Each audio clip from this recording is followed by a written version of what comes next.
waiting on our YouTube stream here. Once I get a go on that. Oh, okay. Better? Okay. Sorry, I was just saying I've only been doing Zoom events for the last year or so, so kind of get used to this again. All right. Thank you, everyone, for joining us this morning. I'm John S. Van Oudenaren, Editor-in-Chief of China Brief and China Program Manager at the Jamestown Foundation. This is the first of two expert panel discussions that we have today. And this panel will assess key differences and similarities between the conflict in Ukraine and a potential Taiwan contingency, as well as identify and consider potential lessons learned from Ukraine for Taiwan. We're, of course, here at Jamestown, not the only ones to make the link between these two far-flung locales. Both Taiwan's President Tsai Ing-wen and Ukraine's President Volodymyr Zelensky have made a connection. Shortly after Russia's invasion in late February 2022, President Tsai noted the recent situation in Ukraine once again proves that the protection of the country, in addition to international solidarity and assistance, depends on the unity of the whole people of Taiwan. And in his remarks to the Shangri-La dialogue in Singapore earlier this month, President Zelensky warned the world to, quote unquote, take preemptive measures to prevent China from invading Taiwan, and in a clear reference to Chinese President Xi Jinping, stated that there are, quote unquote, certain political leaders who continue to keep, quote unquote, growing their appetites and ambitions, and that the world, quote unquote, must use preemptive measures against such people. This highlights some of the important similarities between Taiwan and Ukraine, smaller democratic states that are both menaced by larger revanchist authoritarian neighbors. But of course, there are some key differences that I think the panel will discuss on. Obviously, Taiwan's an island in Asia versus a part of the Eurasian landmass. Ukraine enjoys much more international recognition than Taiwan does, with most countries in the world abiding by some sort of one China policy, right? And finally, China is larger and more embedded into the international system and economy than Russia is. Okay, I've talked enough. We've got an excellent panel with us here today, which is going to talk us through some key lessons and takeaways from Ukraine for Taiwan in a number of areas. The military and strategic lessons, the lessons in the information space, and the diplomatic and political lessons. First, to my immediate left, we have Admiral Michael McDevitt, a U.S. Navy retired, who was for many years, or still, a senior fellow at CNA. During his 34-year naval career, Admiral McDevitt held 4 at-sea commands, including command of an aircraft carrier battle group. We have Dr. Bonny Lin, who's a senior fellow for Asian security and director of the China Power Project at the Center for Strategic and International Studies, CSIS. Previously, she was at the RAND Project Air Force, and then at the Office of Secretary of Defense, Taiwan office. We have Joe McReynolds, who is the Chief for Global Information Operations and Cyber at SOSI, and the China Security Studies Fellow at the Jamestown Foundation. He is also the lead editor and co-author of China's Evolving Military Strategy, which is a very primary source heavy resource, which I encourage you to check out. And then finally, last but not least, we have Russell Hsiao, who's the executive director of the Global Taiwan Institute, a senior fellow at the Jamestown Foundation, and importantly, previously the editor of China Brief. All right, with that, let me turn it over to Admiral McDevitt here, who's going to talk us through some of the military lessons of Ukraine for Taiwan. Thank you, John. I'd like to express my appreciation to Chairman DeVogel and President Howard for inviting me to speak on this topic. This is, like many of you, I suspect, over the past few months, I've been glued to the television and haven't read nearly as much about China and much more about Ukraine and what's going on in Europe. I think it's important to recognize that what I have to say today could become totally irrelevant because the Russo-Ukrainian War of 2022 is not yet over. In fact, it seems more likely that it could evolve into the Russo-Ukrainian War of 2023 or perhaps even 2024. Clearly, the early euphoria that we found in the media over battlefield successes that somehow foreshadowed an early Ukrainian victory, that euphoria seems to have been muted of late. Ukraine might very well emerge victorious, but the Russian army is demonstrating that it too can adapt. It has reverted to the operational approach to war that allowed the Red Army to destroy the Nazi Wehrmacht in World War II, a grinding approach, as we heard from Senator Cotton, based on massive uses of artillery bombardment followed by combined infantry armor advances. This is attrition warfare that favors the side with the most men, the most weapons, and the most ammunition. Since the instigator of this war is seized with the irredentist zeal to replicate Peter the Great's Great Northern War against Sweden, which incidentally that lasted 21 years, we must assume that today's war might go on for some time. So what is this? So we might also consider, as hopefully Taiwan is doing, that any success that Ukraine achieves may not be permanent so long as Putin or his ilk is in charge in Moscow. This leads me to the first lesson that Taiwan hopefully is absorbing. If Beijing is unwilling to forego military action to achieve reunification, any military success that Taipei might achieve should China attack could very well be only a temporary ceasefire. And again, Senator Cotton talked about that very problem with Ukraine. In short, I think that Ukraine reminds us that like Israel or Singapore, he included Finland and I would as well, a nation surrounded by powerful, large, irredentist claimants such as Taiwan is, must become a society that must value the virtues of military competence, preparedness, and resilience. It also helps to have a powerful patron. In this case, all three have the same one. The second lesson from Ukraine, and in my judgment a very important one, is the relevance of nuclear weapons. Putin put his nuclear capabilities on the table at the outset, presumably to remind the world that Russia too was a nuclear superpower. President Biden, wisely in my view, was quick to forswear any direct combat role for the United States because of the possibility of escalation with the country that has a treaty-guaranteed nuclear weapon, is a treaty-guaranteed nuclear weapons peer of the United States. As the president said, a U.S. combat involvement could lead to World War III. Now, China is not close to matching the U.S. or Russia in nuclear capability, but it is on a trajectory to close this gap and has steadfastly refused to become involved in arms limitations discussions.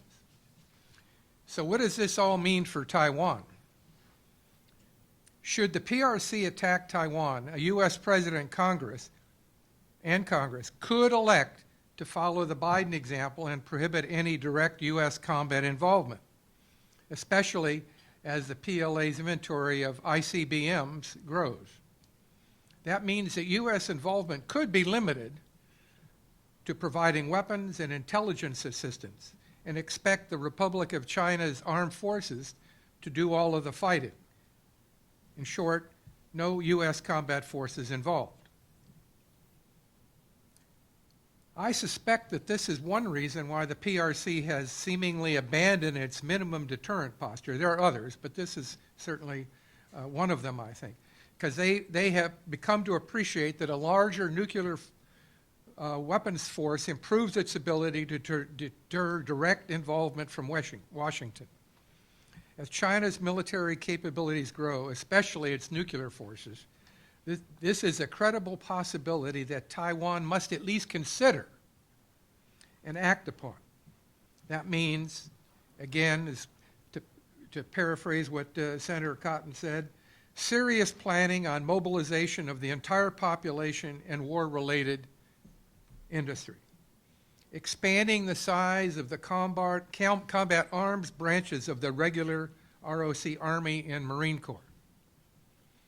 Taking conscription seriously and expanding the term of service to 2 years for all eligible individuals. Making a serious investment in militia and reserve organizations.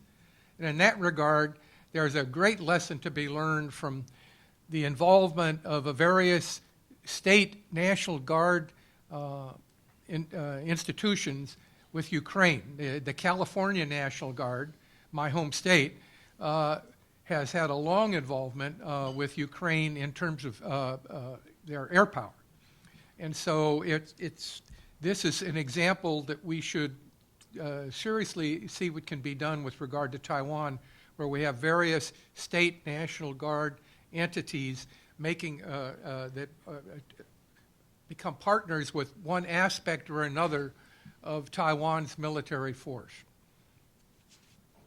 And this went on, by the way, for about 8 years, starting in 2013 in Ukraine, that the National Guard, and it's not just the California Guard, different guards around the country have partnered with various aspects of Ukrainians' military. And this is a terrific way to build capabilities and expose them to modern weapons techniques and strategies and tactics. To continue my list of what must be done if Taiwan faces the potential of going it alone, building up its own stocks of ammunition, especially artillery and selected smart weapons. One very important lesson from Ukraine is how quickly forces burn through ammunition during major combat operations. I mean, this goes all the way back to the first war with Egypt, second Israeli operation against Egypt when they surprised the Israelis. The pace of using smart weapons was staggering. And militaries need to understand this, that once you have these precision weapons, the temptation to blast away with them is overwhelming. In this regard, it is important that ROC planners consider how difficult it is likely to be when compared to Ukraine.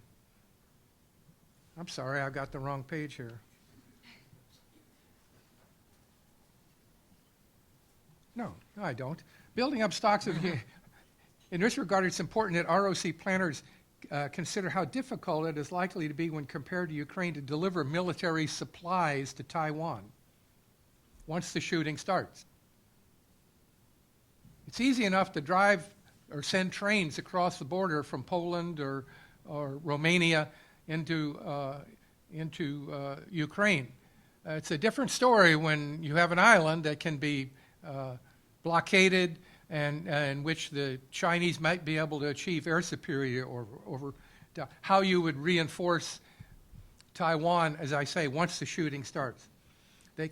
Supplies can only come via ship or aircraft, and depending upon what rules of engagement Beijing uses, that could become very problematic.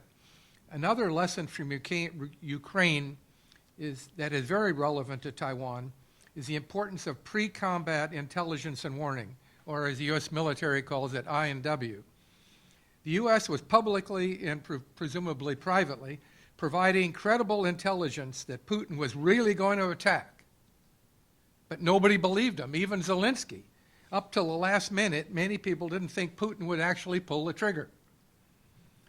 So just as in the Ukrainian case, it seems likely that the PLA would use the pretext of conducting an exercise to mask the buildup of combat power, especially that within those combat forces within striking range of Taiwan. If Beijing plans an invasion, the collection of shipping and warships would be obvious. The point is, it would be difficult for the PLA to achieve tactical surprise if the intelligence is believed and acted upon. In short, the PRC would be unable to mask a buildup for invasion, but on the other hand, it could begin a coercive bombardment first with missiles and then by aircraft on a relatively short notice basis. What does this mean for Taiwan? One thing that has been abundantly clear on TV is that a war with a major power is incredibly violent and that it will be impossible to make Taiwan bulletproof. And I think Taipei has to understand that they're going to take hits. They're going to take hits, and that nobody can stop if deterrence fails. Missiles will cause a lot of damage. This will undoubtedly create confusion and trigger an urge for women and children to be evacuated. In Ukraine, crossing the border to safety to the west was relatively straightforward, as we witnessed on television. Leaving Taiwan when it is under fire will certainly be an immensely more difficult, if not impossible, situation for people who are trying to escape violence or evacuate. This means making sure that nationwide plans for civilian shelters and civil defense means need to be reestablished. They probably have, since the days of the early days of bombardments across of Quemoy and Matsu, and the fear that the mainland would attack quickly across the strait. I'm not sure if those facilities have been kept active or not.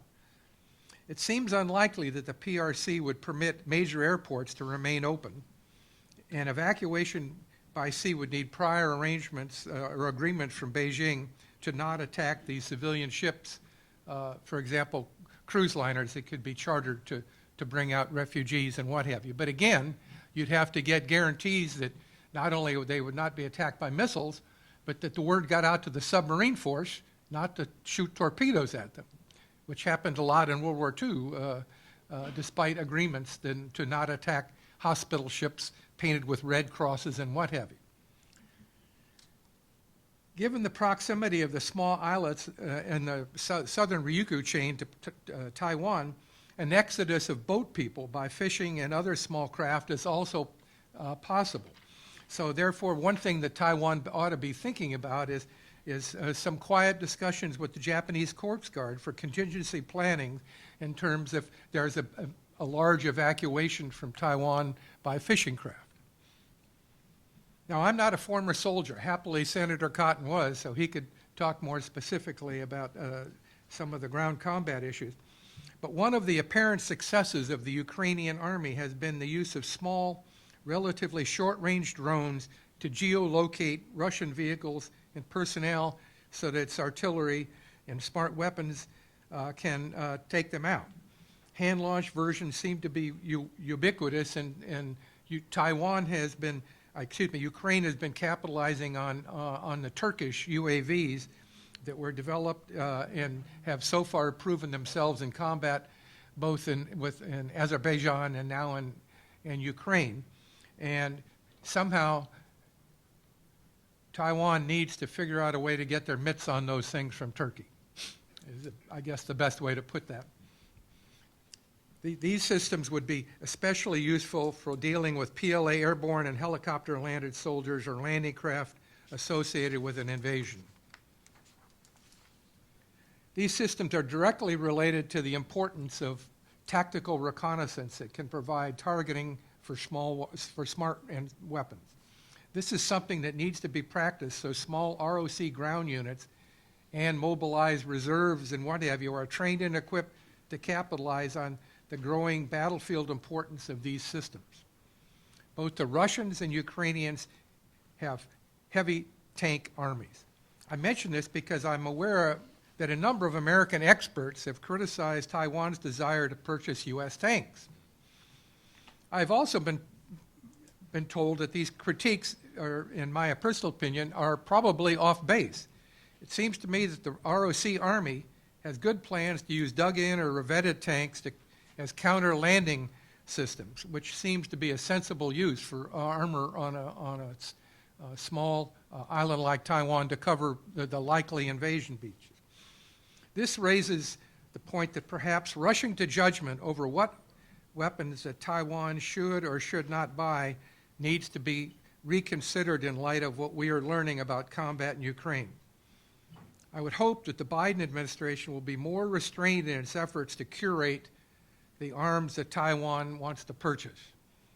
The U.S. and NATO allies are arming Ukraine with systems to use against Russian ships in the Black Sea blockading Ukrainian ports. And we ought to be forthcoming about trying to do that for Taiwan. But, for example, the administration has just said no to the sale of anti-submarine warfare helicopters for Taiwan that are very good at finding submarines. The U.S. has denied the ROC Navy a very good capability for dealing with PLA Navy submarines trying to blockade Taiwan. So one might consider, if the ROC Navy can't do it, who's going to get stuck with the job? My time is up, but I want to leave you with a final observation. It's really too soon to judge with any confidence what lessons Taiwan can draw from the war in Ukraine. What is clear, however, is that whatever lessons those may be, learning is only the beginning of wisdom. They must be put into practice, translated into actionable procurement and training plans. So with that, let me conclude. Thank you. Thanks, Admiral McDevitt. Let's now turn to Bonny Lin, who's going to talk us through some of China's strategic calculus as regards the use of force, specifically in a Taiwan situation. So, Bonny, over to you. Oh, sorry. So thank you very much. I'm really honored to be part of this panel to address such an important topic that unsurprisingly is a focus across DC. So as John mentioned, I'll cover a bit of China's strategic calculus and what that means for Taiwan. I would just want to caveat that as Admiral McDevitt, as well as Senator Cotton has said, it's still very, very early to assess what China or the PLA might be taking away from this conflict. To date, we don't have any authoritative writings to go on, but what we could do is try to assess, based off of what China or the PLA thought before, are there any major developments that they're seeing from Ukraine that is really changing this? And before I go into some of the details, let me just note that for many of us that engage quite frequently with the Chinese, I don't want to make the point that there's only one Chinese view, but there are relatively dominant views. And what I hope to portray today is what I think is the more dominant view. And before going into the specific, let me mention that overall, looking at how China views the situation in terms of its larger strategic environment, as well as what the PLA needs to invest in from their perspective to better deal with the Taiwan problem from their perspective, I do not see any actual major changes or breaks in China's perspective. In fact, what Ukraine has done is caused China and the PLA to double down in many of their preconceived notions of how to potentially use force against Taiwan and what they should invest in. So as I go through some of the details, hopefully what I mentioned won't be too surprising because a lot of this has already been as part of PLA planning. So in terms, the first topic I want to cover is how has China's strategic environment changed? And I think it is quite important that to make the point that the Ukraine war has very much reinforced a zero-sum mentality from China's perspective, a zero-sum in terms of U.S.-China relations, but also as China thinks about cross-strait dynamics. At first glance, this seems quite puzzling because we're talking about a war in Ukraine that is very far from Taiwan. But let me unpack this a little bit, and you'll be able to understand why China feels so much that it is resonating, it is connecting with the Russian perspective. So the first point I would note that is that, as we all know, right before the Russian invasion of Ukraine, President Xi Jinping signed a joint statement with President Putin where the two sides revealed a no-limits friendship, partnership. Based off of that, but also the growing China-Russia ties, what we've seen is the official Chinese position is that it's NATO expansion and the West's quest for absolute security that caused the Ukraine conflict. So as China and Chinese experts are falling in line, many of them under this official perspective, it's not, it's quite easy then to draw the parallels for their region. So as they look in the Indo-Pacific, there's quite a bit of concern that as the United States, from their perspective, is also operating very close to China, that we, from their perspective, could also be close to provoking a conflict similar to what NATO and the United States did in Europe. Some Chinese experts even believe that NATO might further expand to the Indo-Pacific.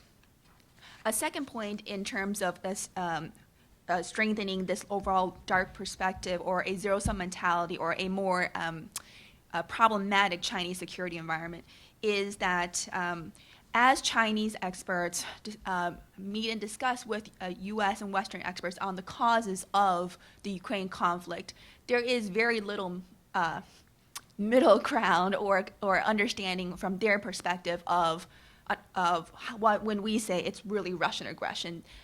There's very little understanding from their perspective that could be the case. And when they hear us say again and again, we don't understand the Chinese position that Russia tried to work with the West and was denied and then was forced to use force, they're mirror imaging. The Chinese are mirror imaging and wondering, well, if the United States cannot understand the Russian position on Ukraine, would the United States ever understand the Chinese position on Taiwan? And that is creating more fears for U.S. intentions, as well as more fears in terms of what the United States may have in mind for Taiwan. The third point I would note is that Chinese experts are quite frustrated with how the United States seems to have linked China with Russia very, very closely and linked to Ukraine. I've heard a number of Chinese experts mention to me that China is not involved in Ukraine. Let's be clear, with all the criticism about what China is doing with respect to Russia, China is not militarily involved in Ukraine. But you almost can't have a conversation these days about what's happening in Russia and Ukraine without at least some form of blame on China. So to Chinese experts, it's like, okay, there's a rise in anti-Chinese sentiment as a result of Ukraine, but we're really not the aggressors here. The fourth point I would note is that the Russian invasion of Ukraine, as well as China's positions, has created a greater fault line that we've seen Chinese experts point out, which is the democracy versus autocracy divide.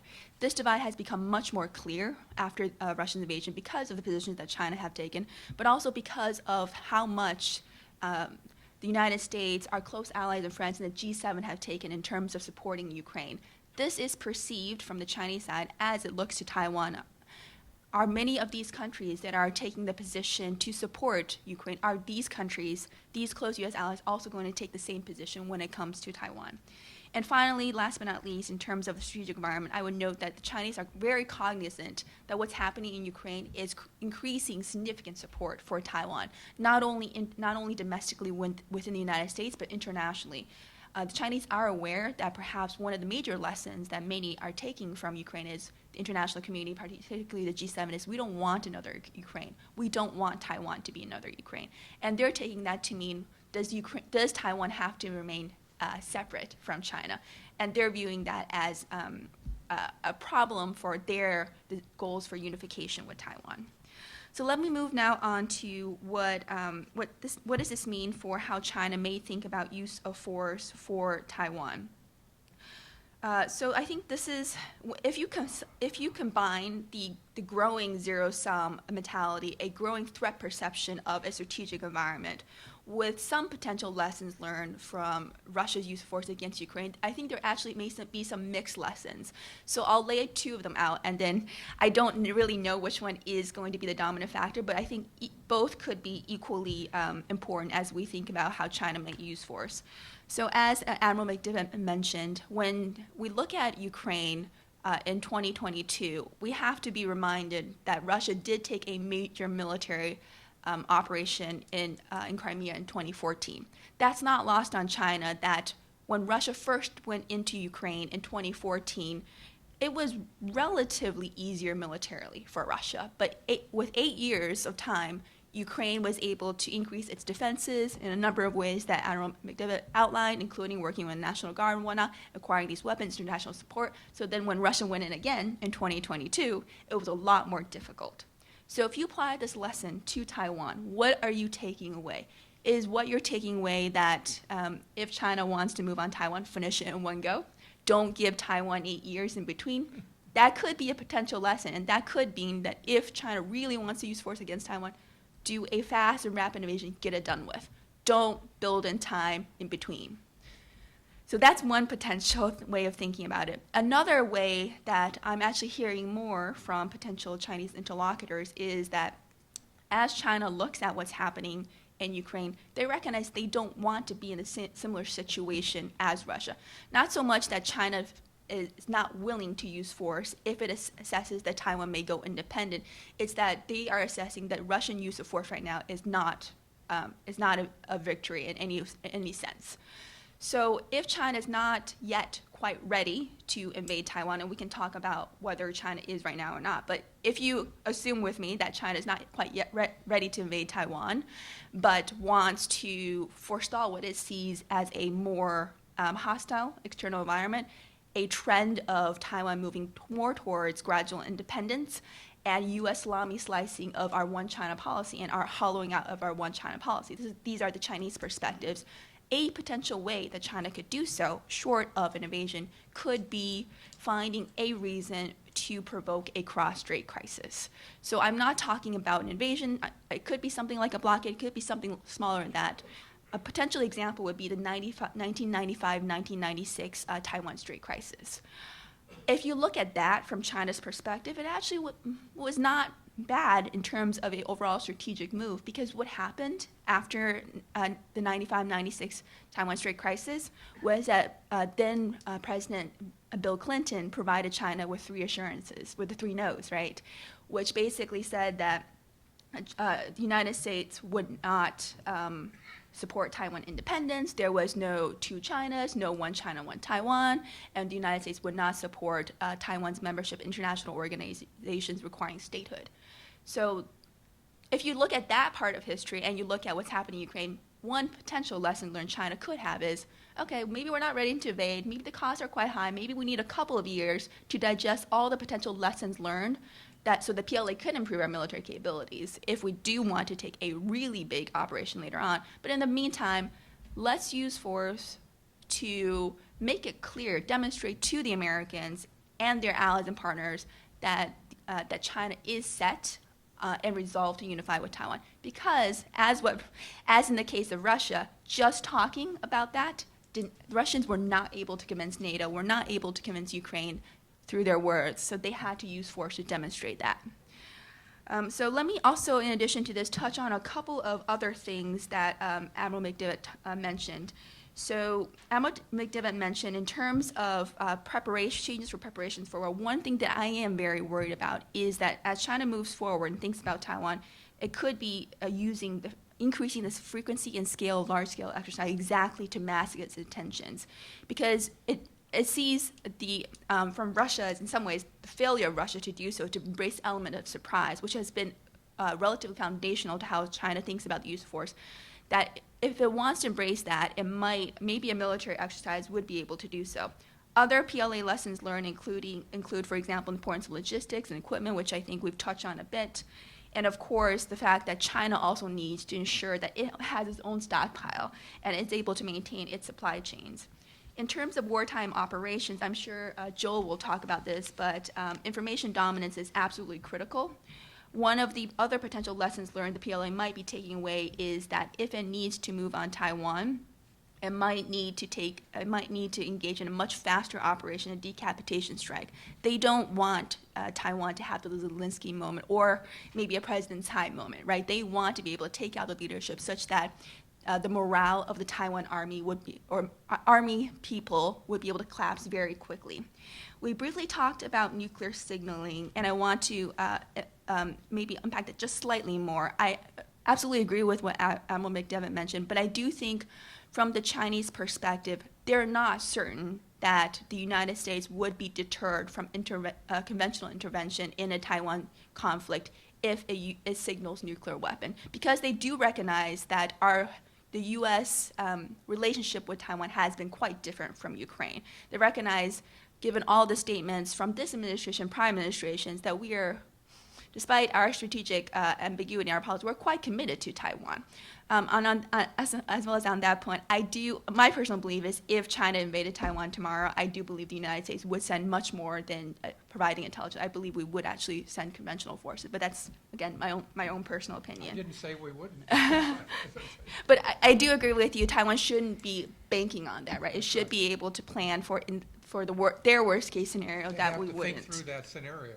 Right. And then the last thing I would just mention is as we try to digest potential Chinese lessons learned for how it might change its operations or adapt its operations against Taiwan, I think it's also important to think about what I call the second order effects. A lot of what I've been talking about is what China could directly take away from what it sees as Ukrainian successes or failures or Russian successes or failures. But China is also very good historically at learning at what is the United States learning? What is Taiwan learning? What is Japan learning?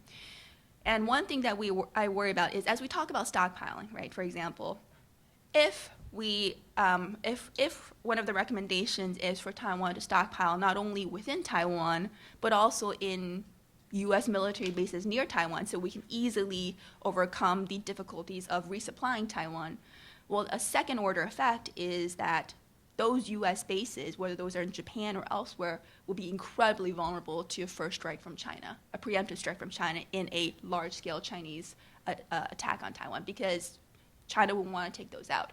So just a word of caution, as we're thinking through these issues, think not only of what China is learning now, but if we were to take particular actions, what would be the Chinese reaction? And we might find ourselves in a situation where some of the measures that we're taking to support Taiwan could be perceived from the Chinese side as they would need to escalate a lot more in order to achieve their own objectives. So I'll wrap it up here. Thank you.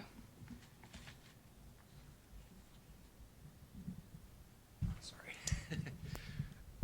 All right, yeah. Sorry about that. All right, we're going to go now to Joe McReynolds, who's going to talk us through some of the lessons for cyber and information. Joe, over to you. Thank you very much, John. There we go. I've actually just received a grant in my China Fellow at Jamestown role from the Smith Richardson Foundation to spend 6 months starting in July studying what China is learning from the Ukraine war. So if I could time travel and find out what the conclusions of that project would be very helpful for this. But I will offer some notional thoughts. I've sort of grouped this into three prior assumptions that China has about information warfare and especially cyber warfare. Three assumptions that, as best we can tell so far in this very early stage, that the Ukraine conflict may cause them to rethink, and three assumptions that it may cause them to confirm. And context here is that the general assessment of information operations in the Ukraine war is that it's been kind of underwhelming, that overall sort of pictures people had in their mind prior to this conflict of, in modern or future warfare, winning without firing a shot through the power of information. At the end of the day, it's men and bullets and munitions and certainly C4ISR, very important, but that Russia's vaunted cyber and information warfare capabilities that were said to be number 2 in the world are so far really underperforming what people feared. And so that, of course, leaks into Chinese views of the conflict. But just to start off with, I think the most foundational thing that they may be rethinking is that the cyber domain, or the network domain, as they say in the PLA, that the idea that the cyber domain is offense dominant. For a while, you had this debate within the PLA between cyber realists and cyber institutionalists, where realists were very focused on building up offensive and defensive cyber power. Institutionalists more focused on norms and institutions that govern the global information space, for example, control of backbone servers and things like that. But neither of these groups, which often kind of overlap with each other, but neither of them were really taking seriously that idea that the domain might be defense dominant at its core. Everyone was presuming offense dominance. People talked a lot about the idea that you don't want to be constructing a cyber Maginot line, that you create all these defenses that are then overtaken by new technological or tactical doctrinal developments, and you're just sitting there twiddling thumbs. But there's actually a sort of a defense that's not about strictly what percentage of cyber attacks do we fend off, and that's more defense through resilience and defense in depth. And that's something that when you look at, for example, the mention in the keynote about Starlink, the standing up ad hoc networks or using existing networks in unconventional ways. Taiwan's PTT network jumps out at me as an example of a very unusual national level network that most people outside of Taiwan don't know about, but that could play an important information role in a conflict, as it's outside of the standard internet. All of these things suggest potentially a defense dominant domain, and that would mean one of the most foundational consensuses in PLA writings about cyber and information warfare having to be just wiped out and starting over from scratch almost. Now to something that I think is being confirmed, but with a bit of an asterisk, the importance of allies and partners in the information domain of conflict. Especially a lot of media reporting about, and just to be clear, I have no specialized knowledge in this. This is all just unclassified media reporting. But the U.S. role in Ukraine's successful targeting of Russian generals, the vast majority of Russian generals killed in action in this conflict so far have been killed with some assistance from America's provided intelligence. Now, China has long held that allies and partners are really the linchpin of success or defeat in a conflict. And from their scenario, not about having formal alliances, China defers from that, but about putting sufficient daylight between the U.S. and its allies and partners in order to provoke neutrality. And so the way in which the U.S. really deftly rallied European countries on things such as financial sanctions and other measures in this conflict, I think, is definitely significantly worrisome for China.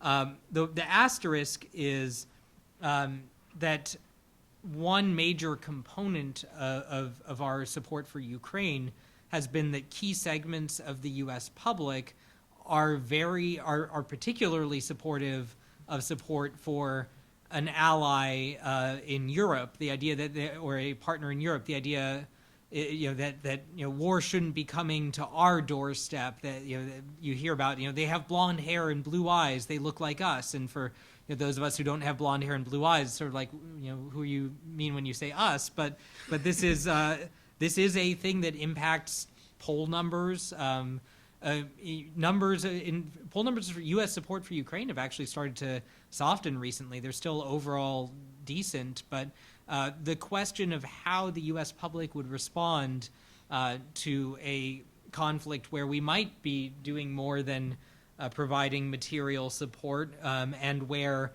the people doing the fighting are not blonde-haired and blue-eyed and are over in Asia, and what that means for America's politics are something that is difficult to discuss in the difficult legacy of racial politics in America, But the Chinese, of course, have no qualms about discussing how to use that division to their advantage in a Taiwan conflict.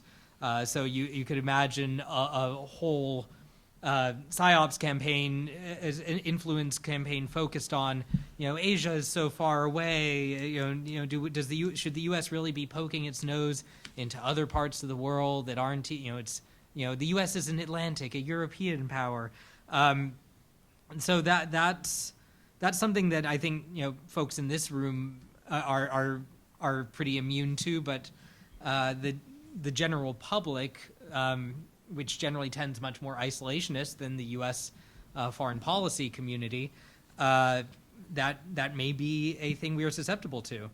But that actually leads us to a major point of rethinking, which is their PSYOPs plan for the U.S. population in the event of a crisis or conflict. China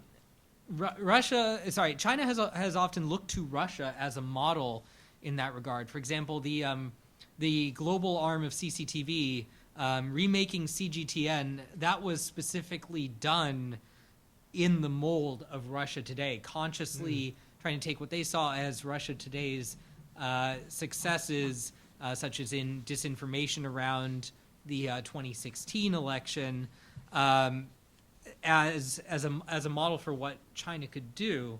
Unfortunately, as they're now seeing, Russia Today and other arms of Russian mis and disinformation are not very effective when they're public enemy number one and it's a full-on shooting invasion.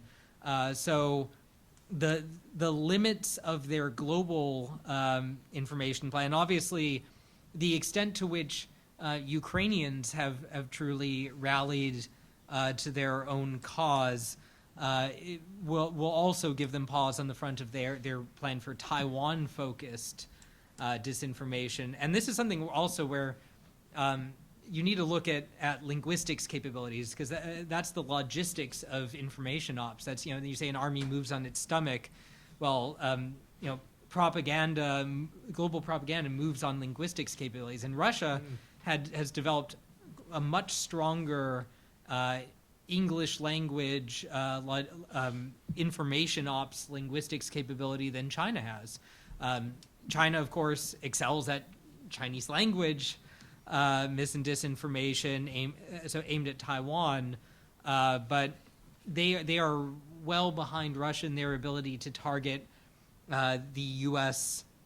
Population or allied countries' populations, and even Russia's superior capabilities have so far looked largely inadequate.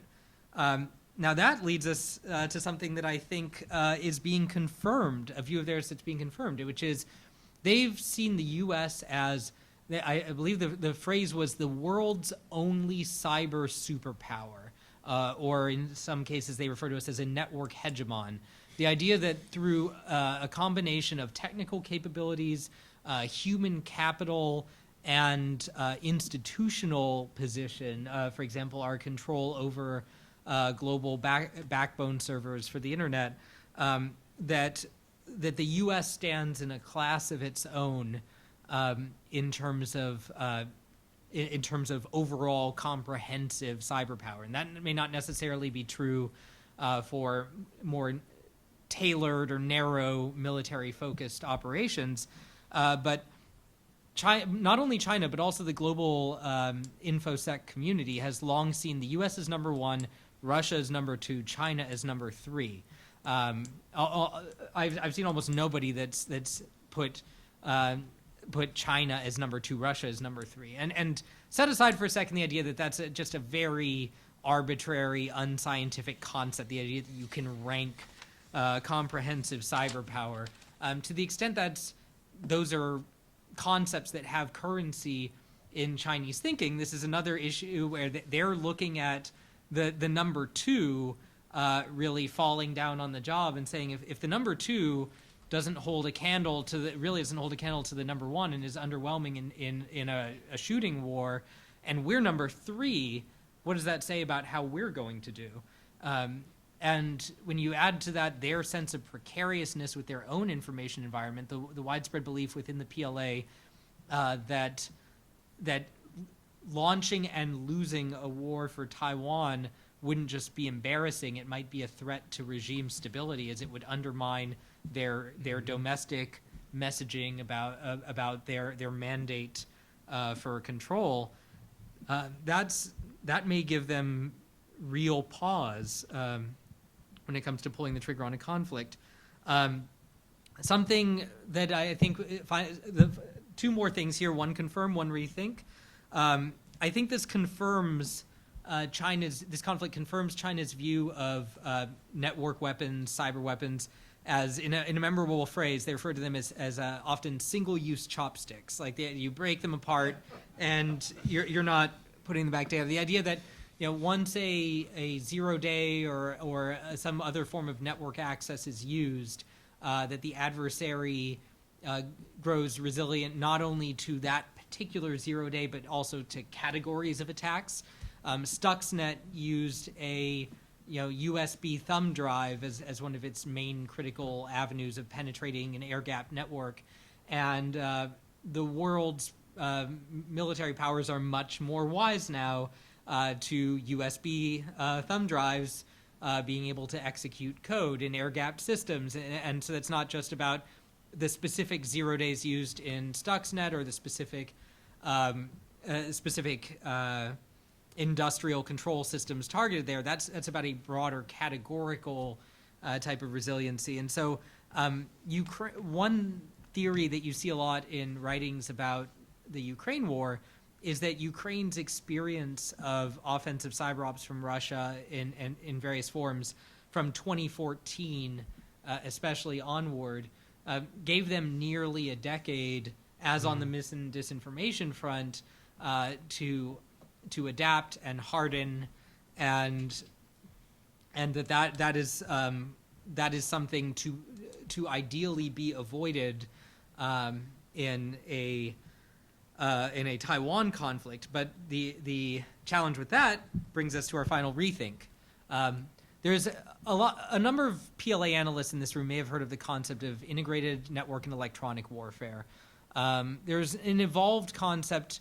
I knew there's an evolved concept that's less well known, IIFW, but also very influential, that came later. Integrated information and firepower warfare. Ye Zheng, in his lectures on the science of information operations, really popularized that within the PLA. And the idea is preference for first strikes that coordinate information and kinetic operations to achieve a combined effect that's larger than the sum of its parts, and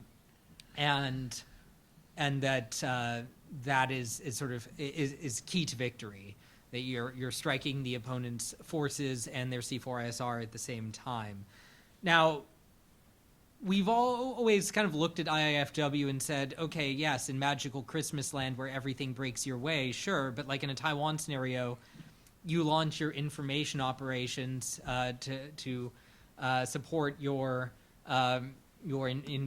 fleet coming across the Taiwan Strait, and the weather shifts in the Taiwan Strait. It's no longer the right timing, say, for an invasion, or the effects you were hoping for in taking down information systems. You were hoping that you'd take them down for a day, and you took them down for an hour, or 10 minutes, or not at all. Or you took them down for a day, but there was resiliency that you weren't properly accounting for. Just so many things that can go wrong in trying to coordinate these very diverse forms of warfare. And Ukraine is now providing real examples of that, like Russian targeting of I think Viasat, however you pronounce it. It was successful to the extent that they took down those nodes, but at the same time they were back up and running very rapidly. There was no real degradation of Ukraine's capabilities in that regard over a longer stretch, and there was not the sufficient coordination with on-the-ground operations, and that's land operations. That's not even talking about the challenges of coordinating with naval and air operations. The timing didn't line up to produce a measurable positive impact for Russia's ground operations. So coordination is hard. Battlefield damage assessment is hard. All of this is very difficult. And again, going back to China's fears that underperforming here isn't just, egg on their face and then return to something resembling the status quo. It's potentially, the end of the regime. That kind of uncertainty in a functioning, Chinese military academic system may lead to rethinks. But that's, I think, one of the bigger overarching issues here, which is a lot of times, at least in the writings that we get, even the PLA internal distribution only writings that we sometimes get through fun or spooky means, you see certain kinds of criticism allowed of, we're making progress, but we have so much farther to go, and this and this could be improved. But you don't see them saying, wow, our whole operational concept is a cluster from top to bottom. We need a total rethink. Our senior leadership is invested in an idea that's just never going to happen. You don't see those kind of pieces. For the most part, you can sometimes, of course, pick them up in track 2 dialogues, in informal conversations and things like that. So that's, I think, going to be a big challenge as we try and understand what China is and isn't rethinking in light of Ukraine, is the fact that we're trying to sort of read between the lines of a system where officers are writing a lot, they're publishing a lot, they're clearly thinking a lot, but are they able to write freely and openly when it touches on red lines of operational concepts and strategic concepts from top-level leadership? And with that, I will turn it over to Russell.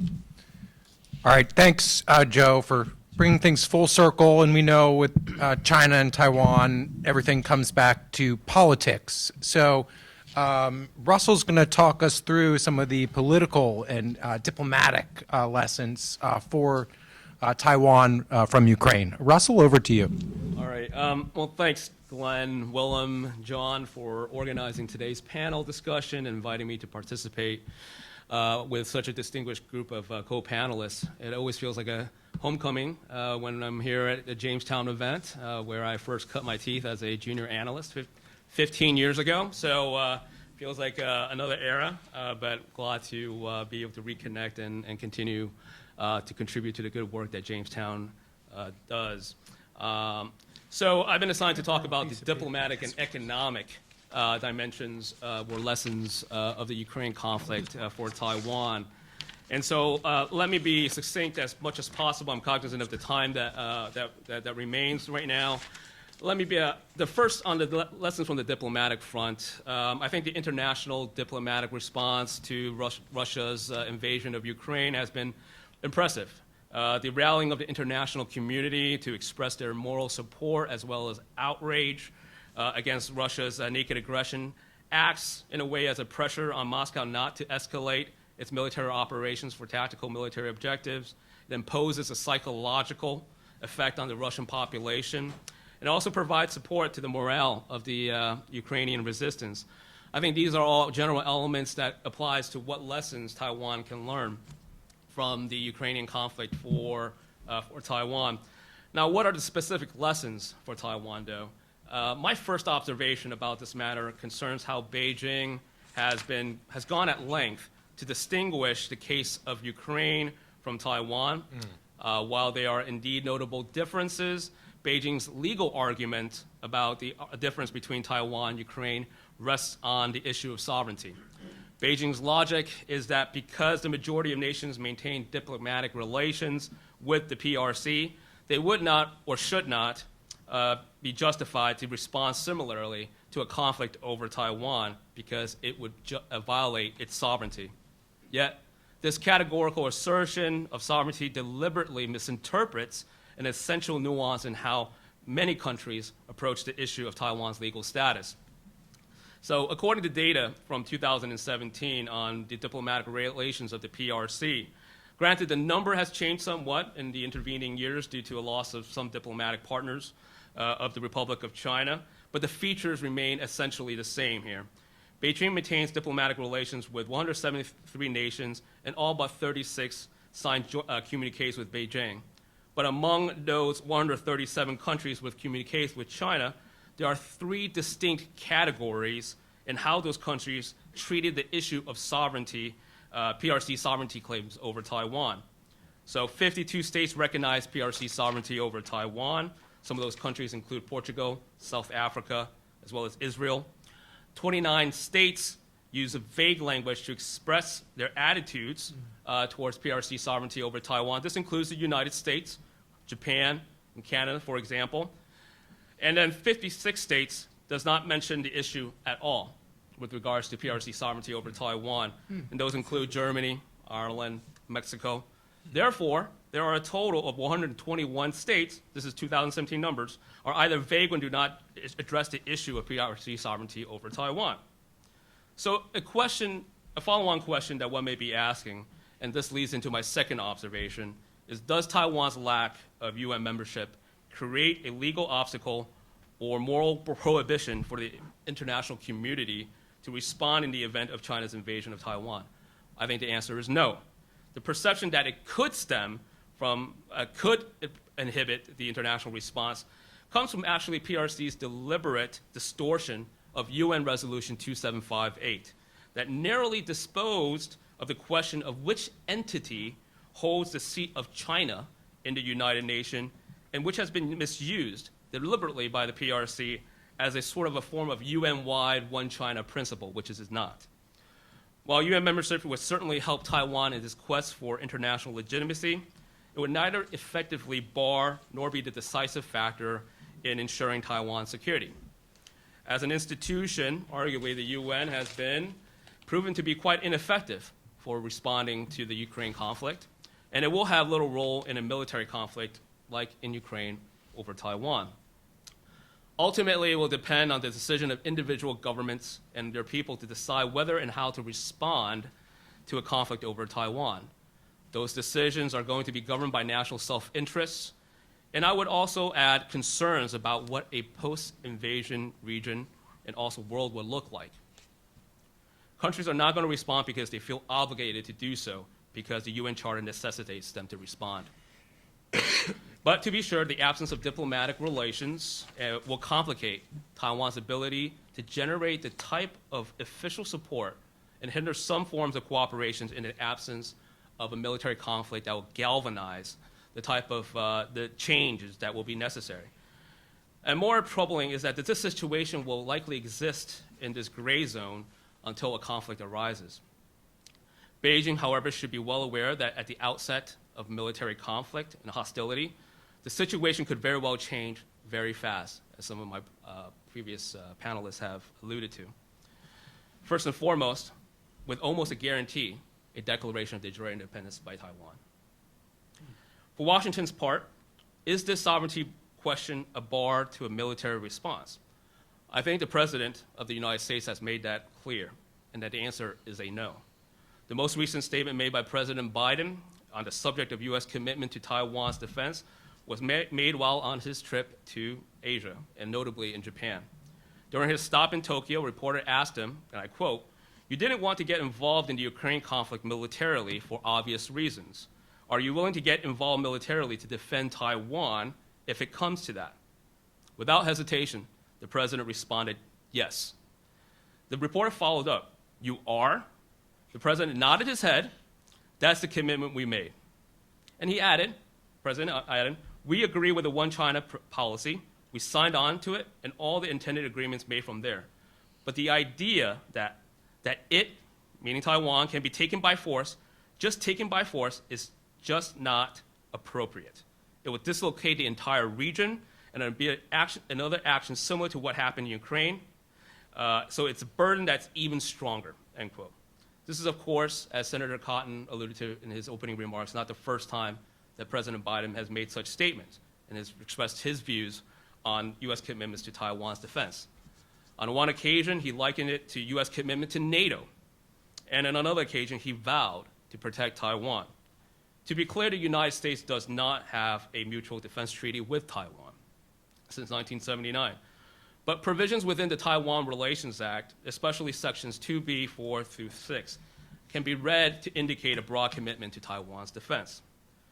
My third and final observation regarding the diplomatic front, which is really more of a question, is whether the lack of a more widely held disposition on Taiwan's legal status lead to a more or less effective defense of Taiwan. I think that is a critical question that I think needs to be considered deliberately and carefully in the months and years ahead as the threats facing Taiwan becomes more acute. I would note here in this context that in March of this year, against the backdrop of Russia's invasion of Ukraine, the former Secretary of State Mike Pompeo stated that the United States should reestablish diplomatic relations with Taipei. His statement, which was delivered at the Heritage Foundation, bears repeating here.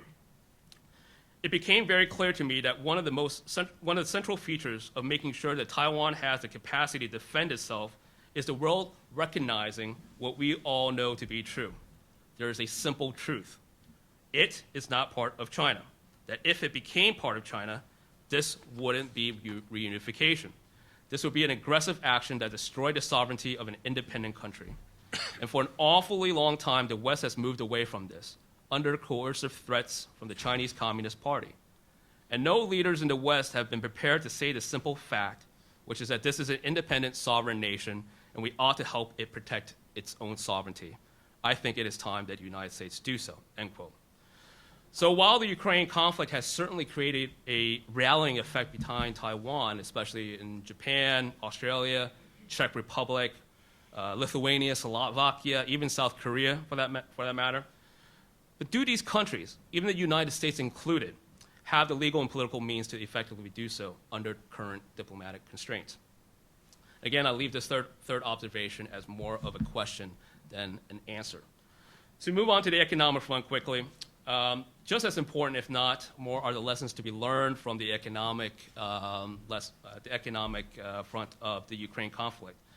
My first observation is that there is an urgent need to develop a set of tools based on a coordinated and even preemptive geoeconomic strategy for enhancing integrated deterrence against China's military aggression. China has been leveraging its economic strength with great capacity and capabilities to advance its comprehensive national power to further its geopolitical objectives. The free world has not developed a competitive counter strategy to counteract this type of influence, and is utilizing trade policy, investment policy, economic and financial means, financial monetary policies, energy strategy, cyber tech, all of these means that is effectively utilized under a very coordinated industrial policy. I think it is clear that Beijing is concerned by the use of economic measures in the case of Russia's invasion of Ukraine. I do think it's instructive that the CCP has been convening econ and financial experts to address the very types of sanctions that the West has been imposing on on Russia in the case that it was imposed upon the PRC in the event of an invasion of Taiwan. I think this is indication that the General Secretary is very concerned about how these economic measures would impact his regime. I think while it would be far costlier to impose wide-ranging sanctions on the PRC than Russia, I would argue that effective sanctions, which are carefully calibrated, credibly signaled, and executed, could be a more powerful asset to deter in the case of China than Russia. Clearly, it had failed in the case of Moscow.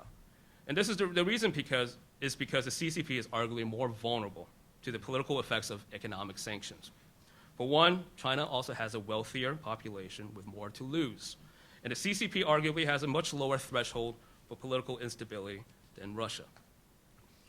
Obviously, do not have the time to go at length in terms of what I think about that. My second observation is that Taiwan needs to accelerate the diversification of economic and trade investments to alternative markets. Taiwan exports to the PRC, including Hong Kong. Its exports reached a record high in 2021 and accounted for 42.3% of Taiwan's total exports in 2021. It is in this context why I think a U.S.-Taiwan bilateral trade agreement, a free trade agreement, is critically important at a strategic level to provide an outlet for Taiwanese investments in capital. A recent Heritage Foundation study also found that an FTA between the United States and Taiwan would have positive economic effects for both countries. Total trade would increase by $6.2 billion annually for the United States and $3.8 billion annually for Taiwan.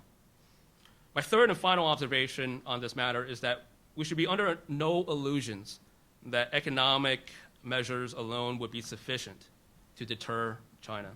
Military denial would be absolutely vital, but I do think the economic sanctions component should be a necessary component and could potentially tilt the balance towards deterring Beijing, which should be the ultimate goal. So finally, I would just close in stating that there is obviously a spectrum of potential conflict scenario over Taiwan, from limited military operations to full-scale invasion. I think the most recent invasion of Ukraine, of course, should not be seen in isolation. As Bonnie referenced also the annexation of Crimea in 2014. It should be another example in which we need to study carefully in terms of what types of operations China could be engaged in. It is therefore critical that allies and partners are engaging in high-level security consultations with Taipei to figure out a way to respond to the spectrum of conflicts that can arise and coordinate roles and missions respectively. And I'll conclude there. Thank you. Thanks so much, Russell. I know we're almost at time, but I'd like to give a little extra time possible to allow for some audience Q&A, because we have such a stellar audience here with us today. So if you can just raise your hand and introduce yourself and pose your question and potentially even say who you might be asking. See, Professor Waldron, to you, sir. Wait. Forgive me for not standing up, but I have a very bad back problem. I'd like to make 2 points. First, I think, and I would commend Russell in particular for bringing this out, although all of you spoke of it. Sooner or later, we are going to have to do what Mike Pompeo said. There is a saying in Chinese to point at a deer and call it a horse. And you hear this all the time. And there is no reason that we should deny diplomatic recognition to Taiwan, and there's every reason that we should. Remember that Britain, until 1971, maintained a consulate in Taiwan. In those days, of course, it was expected that Taiwan was soon going to liquidate itself, but that has not occurred. And the price that Britain paid for that was that instead of having an embassy in Peking, they had a legation. It seems to me that given the basic lack of utility of the U.S. Embassy in Beijing, that it would be a very good trade. And I would believe that it is essential, if we're going to get this Taiwan issue settled down, that some form of diplomatic relations, official relations, be established at a level at which security treaty can be signed. I think that this is very, very important.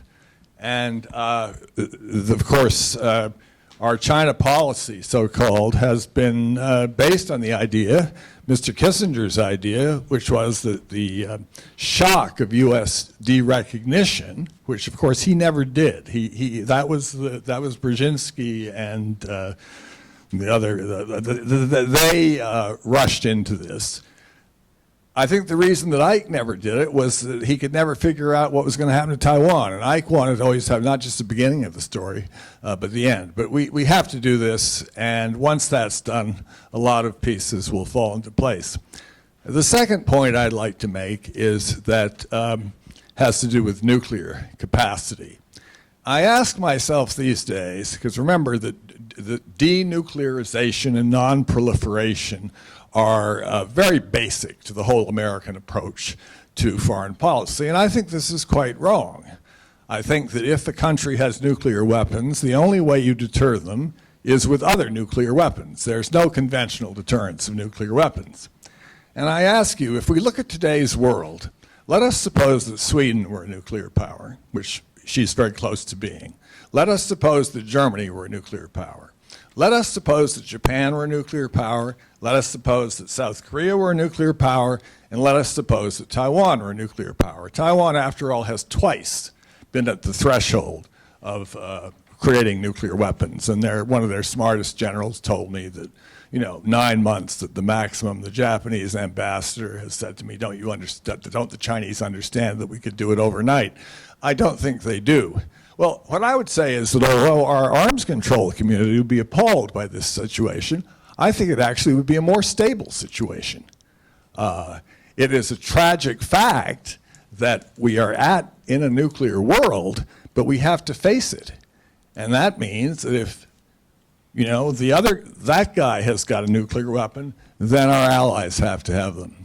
And we have to stop acting as if somehow the way this thing is going to start is that Taiwan provokes China somehow. This is a very false psychological equation. And the last thing I would say is that in Chinese there is a saying that foreign relations is simply an extension of domestic politics.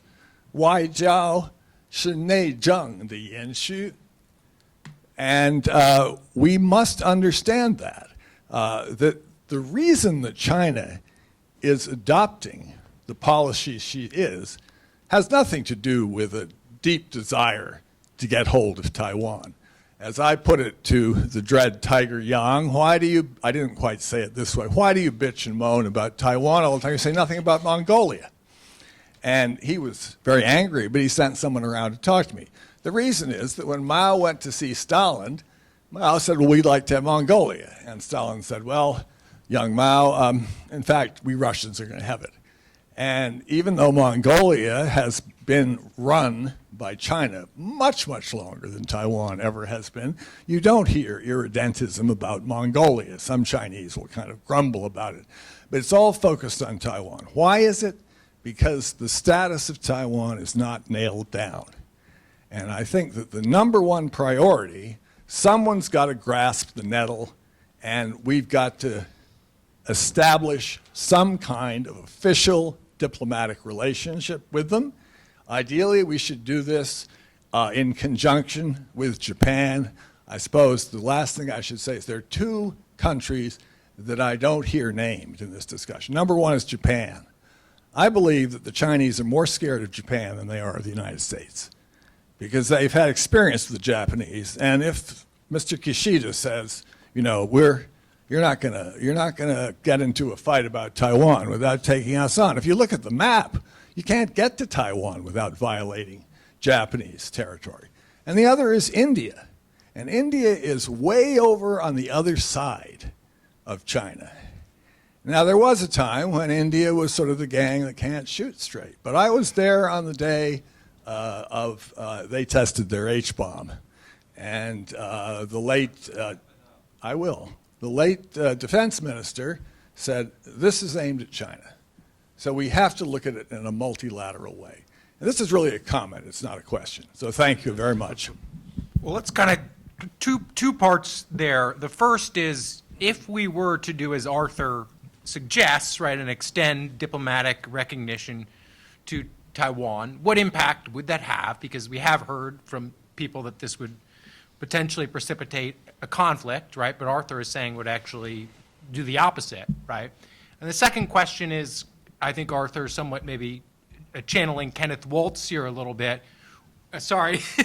Would proliferation in Asia increase the security of U.S. allies? So I know there's a lot to chew on there. Arthur doesn't give easy questions. Does anyone want to take this on to start? Joe, Admiral McDevitt. Well, I'll just say, he may very well be right that if we had an established official diplomatic relations with Taiwan, that China would just simply swallow hard and tough it out and have to live with it. Now, the other side of the coin is it may start a war. So if you're in the White House, how risk tolerant are you? Are you willing to roll the dice? And what would we heard already from Joe, what would public opinion in the United States say about essentially the United States provoking a war with China? So I think politically it's a non-starter. I would just add on the allies and partners front that if we believe that a conflict over Taiwan, that the U.S. being able to hang close with its allies and partners is key to prevailing in that sort of conflict, kicking off the conflict by pissing off all of our allies and partners with a unilateral move that suddenly creates a global geopolitical crisis might not be the best way to have them, willing to, commit blood and treasure to our side. And that's something I think the question would be is, do you think we could do this not as a unilateral move, but as a multilateral move? And my sense from at least the contacts I have in U.S. ally and partner countries is that there would likely not be a lot of appetite for that outside of the United States foreign policy community, at least not in the current governing coalitions of major ally and partner countries. I have a hard time imagining, say, Germany or Australia, for that matter, under Albany's signing on to that. Maybe one day, and I would definitely rethink it if it was something we could do as a true multilateral move, not like Iraq War style multilateralism where Micronesia's on our side or whatever, but like where these days we don't even have Micronesia on our side, so backwards movement on that front. But if we really got a bunch of key players all aligned, then yes, I could definitely rethink how that would play out. But. I'd like to say that I tried to make clear that this should be multilateral. It should not be the beginning of the process. It should be the culmination of the process, in which essentially the false assumptions that governed the Nixon-Kissinger diplomacy, we finally say goodbye to them. And I should mention the one China policy. This is not to be found in any of the canonical documents. Where it came from, nobody knows. I think it came during the Clinton administration. I think it came in a letter from Winston Lord, which I have seen. And when I mentioned it to an NSC member, he was shocked and said, we never gave that away. And we're now so ill-informed about our own policy history that we have, I think, the ambassador saying that our whole policy rests on a one China policy. So we're not in very good shape. All right, I think we're going to wrap up now. Thanks for a great panel discussion. Tremendous amount to think about. I wanted to ask a question. Oh, all right, you know what? Actually, we're going to give President's prerogative here. Mr. Glenn Howard. Glenn. Hey, thank you, everyone. Admiral McDevitt, I wanted to ask you a question, and then I'm going to ask also Russell a question. You brought up a very interesting analogy to the 73 war in the Middle East, which many people in this room probably don't remember, but the ammunition shortages in the Israeli army, how the U.S. had to airlift that.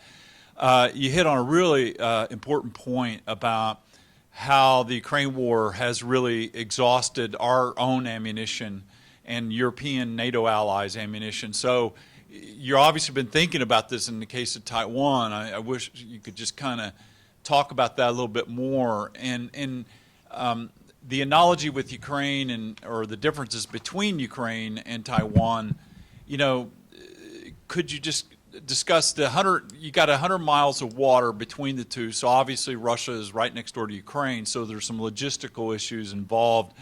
How much from a naval perspective, as you say, and us getting supplies to Taiwan and the fact that we're not giving them ASW capabilities, how does that kind of affect them in this?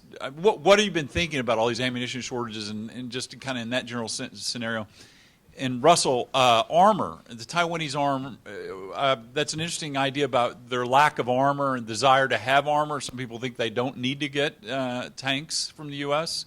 So I realize at night you stay up reading about armor. So, but anyway, I wanted to ask that if you could just talk about it. Anyway. Well, Glenn, you've asked a question that it would take a good long time to answer. But briefly, the issue of supplying Ukraine is obviously you have contiguous friendly states that you can use rails and truck to ship ammunition and what have you. It after all is a bulk quantity. You can airlift it in. So the issue is China has the ability, with Taiwan, the issue is China has the ability with their shore-based SAMs right along the coast of China to have SAM envelope that covers most of Taiwan.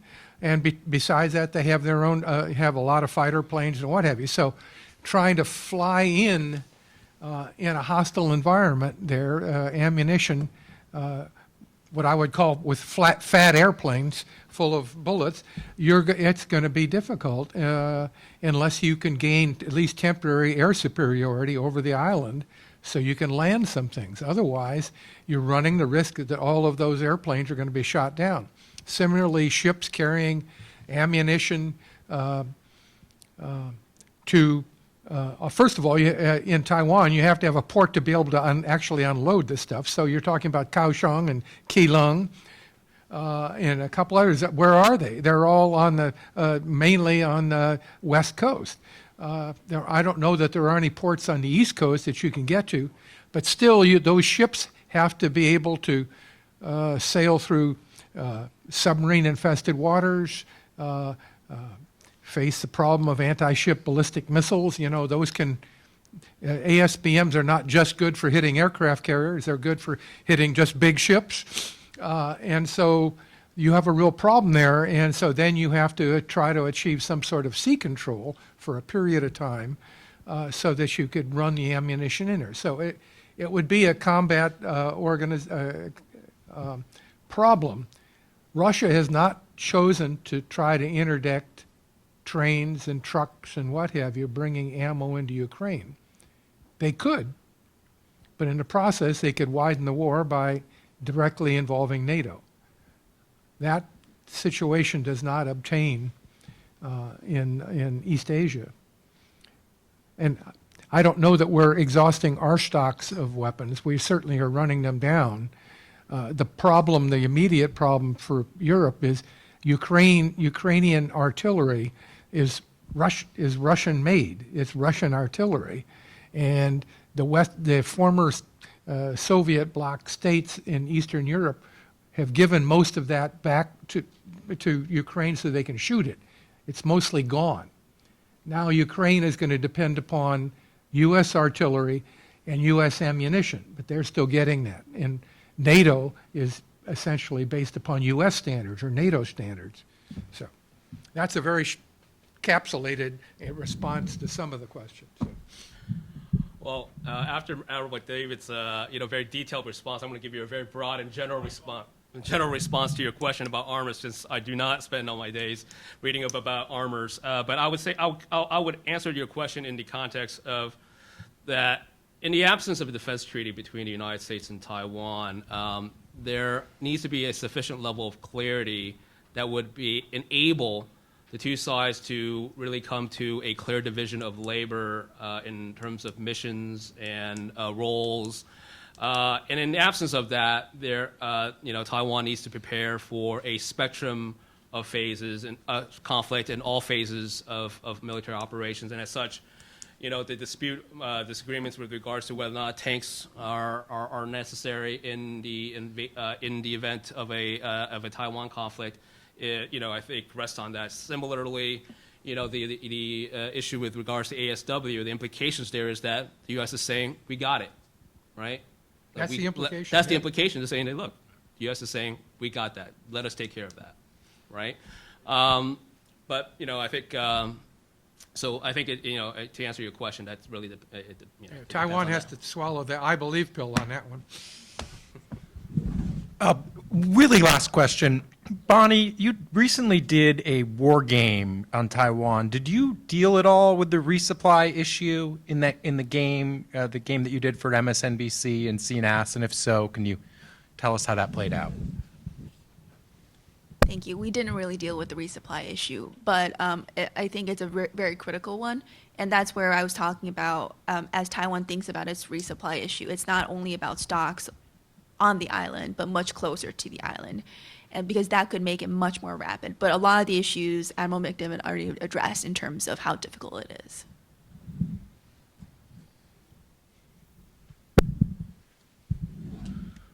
All right. Well, thank you for a very wide-ranging panel. I was kind of feeling a little bit very concerned after listening to Admiral McDevitt and Bonnie, and then after I listened to Joe and Russell, I felt a little bit heartened.